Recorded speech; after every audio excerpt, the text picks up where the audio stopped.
Wow, এবার রিমার খারলেনে একসাথে দেখা মিলল ঢাকাই সিনেমার শীর্ষনায়ক শাকিব খান, সিয়াম আহমেদ ও তাহসানকে।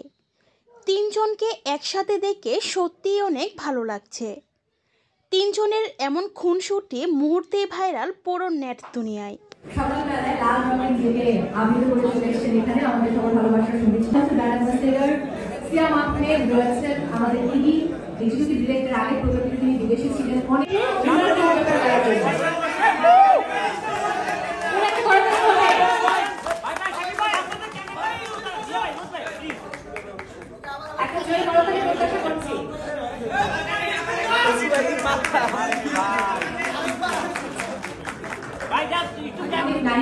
সাপেক্ষে অর্জন করেছে জিএমপি সার্টিফিকেট, যেটা আমাদের জন্য খুবই সম্মানের এবং এটা আসলে সম্ভব হয়েছে আপনাদের সহযোগিতায়, আপনাদের সাপোর্টে।